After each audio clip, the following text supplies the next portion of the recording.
877-381-3811. We're going to talk a little bit down the road on the Manafort trial, what's taken place, and why, as a legal matter, it has absolutely nothing to do with the president or his campaign. And it is remarkable that a special counsel is involved in this case and didn't hand it off to the U.S. attorney in the Eastern District of Virginia.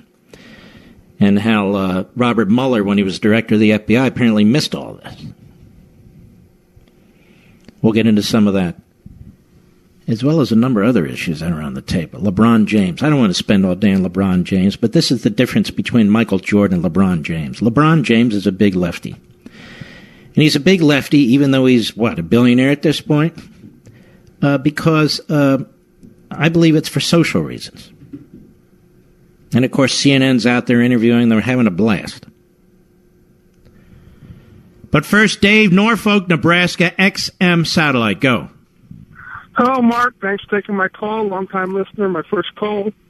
Mark, if I'm not mistaken, it's in the Declaration of Independence, and it's Independence Day on July 4th, and our Constitution was written to develop an independent government, independent of all other countries in this world.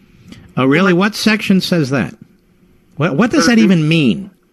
Well, the point I'm getting at here is how do you maintain an independent country without having an independent economy?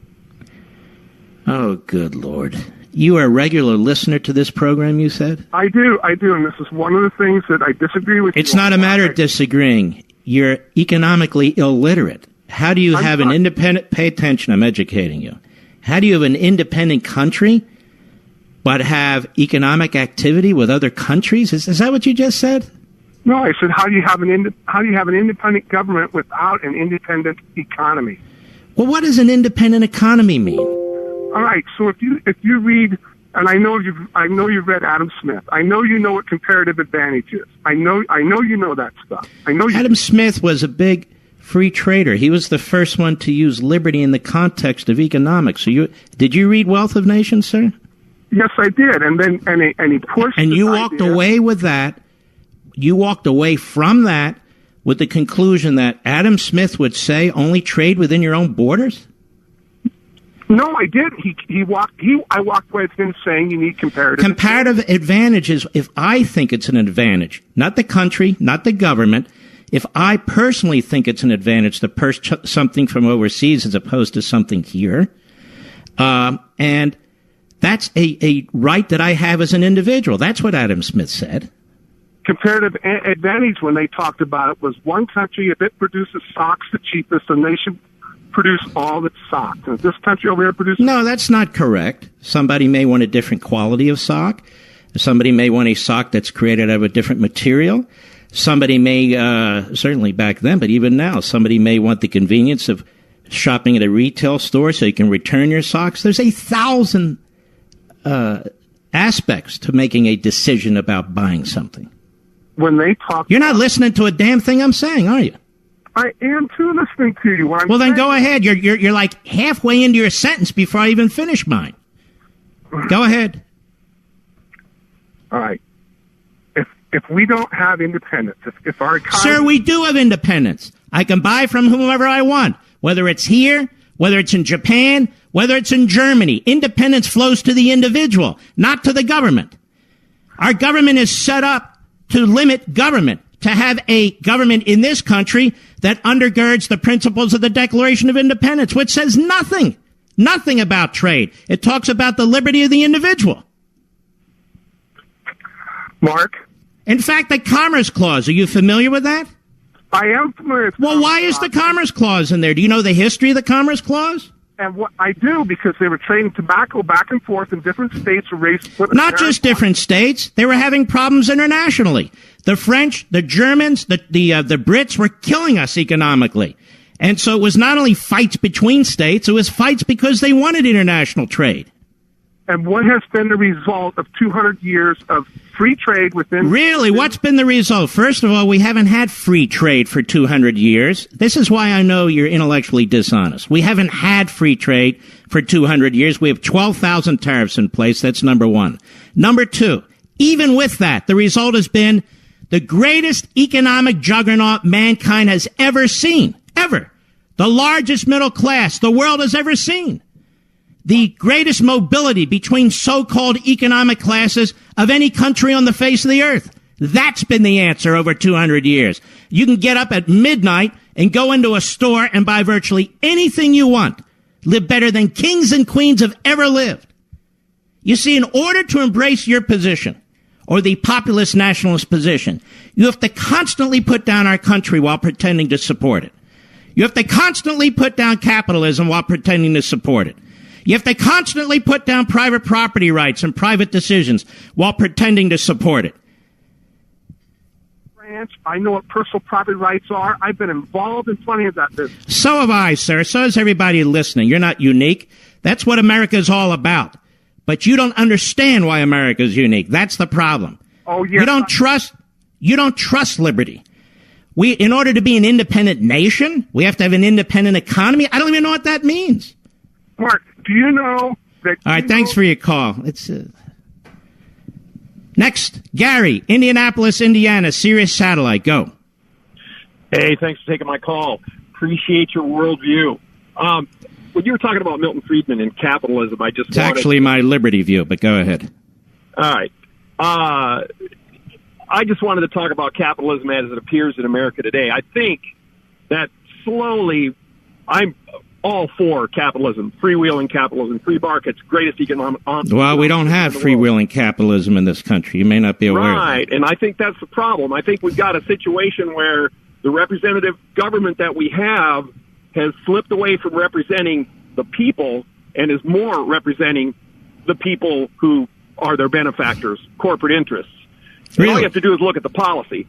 I mean, the policies that come out of Washington, are they things that we, the people, really wanted when it comes to... Well, apparently so. I just saw a survey that almost two-thirds of the American people now like Obamacare. Right. And so what we've done is we've slowly kind of morphed away from that. Let me ask you a question. Let's be very honest with each other. You support Social Security? I do. You support Medicare? I do. You support Medicaid? I do. Those are the biggest expenses in the federal government. By far. Not even close. By far. Those are the biggest expenses in the federal government. The problem Let me go on. And I'm not against it. I'm just saying. Are any of those programs in the Constitution? No. Those programs came about. Two of them. One of them came about out of the New Deal. Two of them came about out of the Great Society. You support the New Deal? I support those programs that I pay into, that I will benefit from. I didn't ask you if you pay into. I said, do you support those programs? Yes. Do you support the Great Society? I would say yes. Medicare and Medicaid pass within months of each other. Right.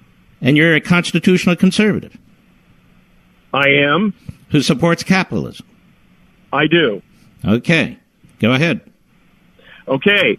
My problem that I see happening, which gives rise to this whole notion of socialism, it gives rise to people like Bernie Sanders and that... Now, what gives rise to people like Bernie Sanders is communism. Right, but what gives rise to them is some of the problems that have evolved in our form of capitalism here in the U.S. Things like the gigantic wage disparity that we see sometimes. You know, things like wage stagnation. What does that mean, the gigantic wage? This guy claims to be a conservative. What is the gigantic wage disparity? What does that mean? Well, that means when a guy like Jeff Bezos is worth $100. All right, let me try it for the audience. That means the guy next door, maybe he earns $1 billion, and maybe the guy next door to him earns $100,000. That's a massive income disparity, correct? Correct. But and how does that affect me? What we need to look at is why... No, listen to me. How does that affect me? If the guy down the street's earning $1 billion, creating 5,000 jobs, creating products that I go down to the corner store and buy, why do I care what he earns? How does that affect me and my family? Well, it only affects you and your family as if they run afoul of law. No, sir, you're spinning. How does that affect, that run afoul? I didn't say anybody broke any rules or law. It's all legitimate. That's called capitalism. You said you're a capitalist. We're never going to earn anything close to each other. Somebody may invent something that's spectacular. Somebody may inherit money that their father or mother pass on to them. You would control that. And I'm asking you, why does that matter to me? It doesn't affect me if the guy down the street's worth $1 billion or 100,000 or 125,000. What affects me is what affects me, what I bring to the table. Correct. But what affects you is how laws are made and how corporations are governed and how corporations are regulated. The point I was trying to make was Hello?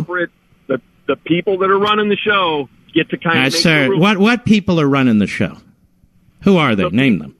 Okay, let me just ask you this question. No. Who are the people running the show? People who run the corporations. And who are they? They must be incredibly powerful if they're running the show. Oh, yeah, they are incredibly powerful. Well, who are they? They have tons of lobbyists. I said, who are they? Name them. You want? Well, do I need to list names of? Yeah, because you don't know what you're talking about. Which corporation is running the show? Which one? Name the corporation. They must be incredibly powerful. Is it ExxonMobil? Is it Halliburton? Is it Microsoft? Which corporations are quote unquote running the show? Anybody who has a lobbyist who has. All right. Thanks for your call. There you go. What's happening tonight is I'm not just letting these curveballs go by. I'm taking a swing at them. And what's concerning me, and those of you who've been with me all these years, is the extent to which liberty is actually being rejected by people who claim to support it. That individualism, the right to make decisions on your own, including mistakes, including to fail before you succeed, is being rejected by more and more people. That big centralized government is being embraced by more and more people who pretend that they're not embracing it. We talk about these so-called democratic socialists out there, and rightly condemn them, criticize them, unravel their arguments. But what I've decided to do this hour is to unravel our arguments. That is, at our core, do we really believe in individualism and liberty and commerce and trade and private property rights? I'm thinking more and more people simply do not. I'll be right back. Mark Levin. Brick, New Jersey, the great WABC. Go. Mark, I want to thank you. Two things. First and foremost, for reminding me, today happens to be my 57th birthday. Wow. You reminded me that a hero of ours was born today, and that made my entire day. Do you think, Mike, that Milton Friedman today, with the kind of mentality that I'm hearing over and over again, would be as popular? Well, he'd be popular with me because I tell you, the one thing I get from him and I got from you every day, I love listening to you, is individuality. You teach these people. I wish they'd listen to you more. Stop relying on not just government but others. Make it about yourselves. That last guy that was talking to how he was, he was telling us how he's a true. Help me with it. Conservative, capitalist, conservative. Yeah, capitalist. Yeah. I'm listening to him. You're not a capitalist. And then the next guy. It's all. Stop worrying about the other guy. Worry about yourselves. Wage disparity. Wage disparity. What does that mean? Here's the deal. You cannot have freedom and egalitarianism. You can't have both. Yep. It's crazy. And why does it matter to me if the guy next door is earning more or less than I am? What matters to me is what I'm earning for my family. Touche. I'll tell you what. I'm very concerned. I really am. And Mike, I want to thank you for your call, buddy. I appreciate it. Very, very much. But check this one out. Carlos, El Paso, Texas. How are you, sir? I'm doing good, thanks. Just calling to state my point that I'm a pro-Obama supporter for health care. I believe everybody has a right to have health care, at least in No, they don't. Why does everybody have a right to health care? Well, because first of all, I guess a lot of people don't seem to understand, and they don't understand numbers. And this. Well, why don't you educate us? Because we don't understand. Well, there's so many management. Tell me, sir, when you say everybody has a right to health care, does that mean you have a right to tell a doctor to give you health care? Does that mean you have a right to tell a pharmacy to give you prescription drugs? Sure. Does that mean you have a right to tell a nurse to take care of you? Does that mean you have a right to tell a hospital to give you a bed? What are you talking about? Yes, I do. Well, I'm talking about because, like you people who are in the upper... Don't give me you people anything, pal. We're Americans. I don't need lectures about you people. Let's say... I asked you very simple, logical questions, and you can't answer them, can you? I'm going to get to that point. Well, then get to it. Your question. Well, the top 1% that earns all this money, they're willing to go out to a nice restaurant, be treated. Forget about the top 1%. Pay attention to yourself. You're going to live life worried about the top 1%? Well, that's what I'm saying. The top what are you saying? You don't make any sense. The doctors aren't the top 1%. The nurses aren't the top 1%. The people that change the bedpans, they aren't the top 1%. The guy and gal that mop the floor, the janitor at the hospital, they're not the top 1%. When you ruin an economic system or a healthcare system, you ruin it for everybody. Start with your Marxist claptrap. You're an American. And I asked you a question, sir, when you say you have a right to healthcare. What else do you have a right to? We're socialism. What do you do, sir? Well, what do you do? I do international shipping for a moving company. Okay, then I have a right to international shipping from a movie company. Period. I'm sorry? No, you're not. You heard exactly what I said. No, I didn't hear what you said. I have a right to take a chunk out of your business. I have a right, if I want to ship something, maybe to put food on my family's plate, to make some money, I have a right to international shipping. We have people who come in and do seasonal jobs. They don't have... Pal, you really need to educate yourself. Because this top 1% stuff, you're going to be at the low end of the ladder, I guess. That's where you are for the rest of your life because of your mentality. You have a loser mentality. The top 1% don't matter. You matter. Grow up.